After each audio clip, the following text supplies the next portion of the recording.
Hey everybody, welcome back to the channel. While I was under the F350 doing the exhaust, I also decided to change out the sway bars links, both on the rear and on the front. These are the fronts, and as you can see here, it's pretty rusty. You can see there's some degradation and eating away here at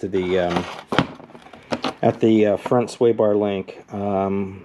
They have never been changed. So here's the bolt. There's just a little bit of rust that started to develop, that on the interior of the hole here it started to seize up a little bit. These were very difficult to get off. I had to use a pry bar, not a pry bar, but a breaker bar on it, half-inch breaker bar on it. On the tops, I was able to get an impact wrench on it, and it came off. Smoking hot, of course. These bolts here are 7/16. Now, what I got for the replacement that's a direct fit is from Dorman. The difference with the Dorman is that the interior hole here is much bigger than the interior hole here. 7/16 bolt fits through here. That was stock. But with the 7/16 bolt in here would be pretty loose. It would rattle around just a little bit. So I jumped up to 1/2 inch. Now the question is, does 1/2 inch fit in the bracket? And I already tested that out when I got it off. I had some grade 5.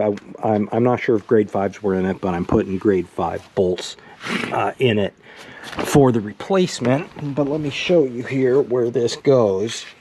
Here is the front sway bar link, and I already put new bushings in here. I had to cut off all these bolts.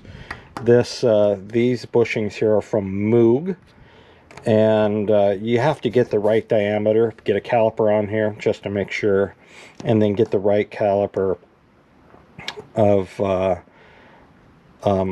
bushing in order for it to fit, and then it sort of squeezes up on here. But I put the grade 5 bolts back on here with some washers and lock nuts.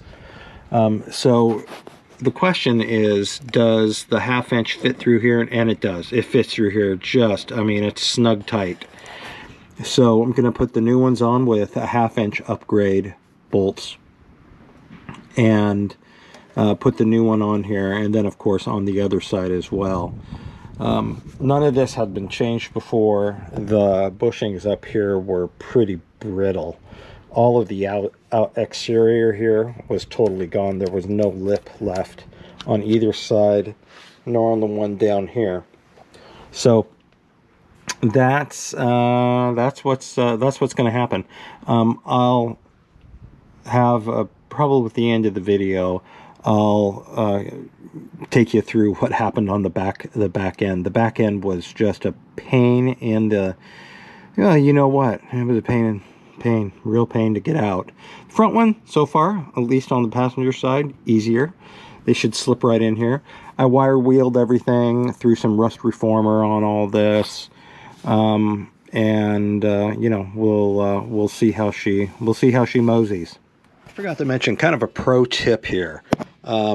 When you put in one side of the sway bar link, make sure you leave it not tightened down so you can move the sway bar. Now look, I can't do it. So you can move the sway bar a little bit here so you can get the hole lined up on the bottom after you get the top in, and then you can tighten everything down on both sides.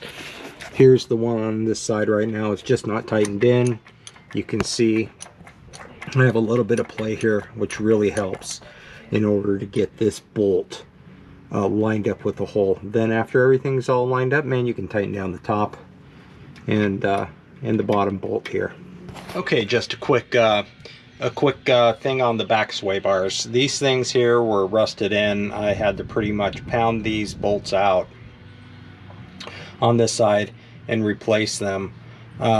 The entire interior here was worn out from rust and wetness and whatnot. This side over here was the worst. because the gas tank is in the way. This is on the driver's side, and it prevented the bolt from coming all the way out because of that leaf spring right there. So I flipped the bolt around. I got it out. I kind of had to pry on this leaf spring a little bit to get the bolt out.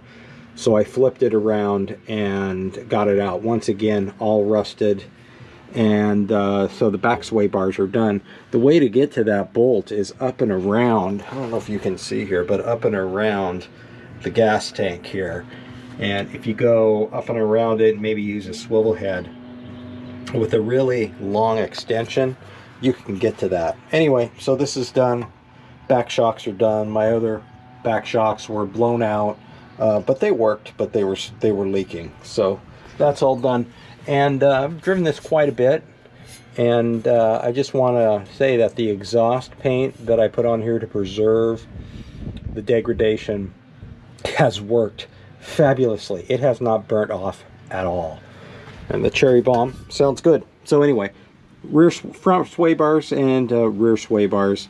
It was probably good that I changed them out, although there wasn't necessarily a real need to.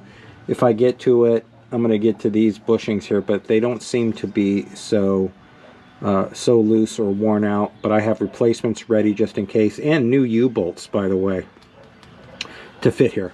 Okay.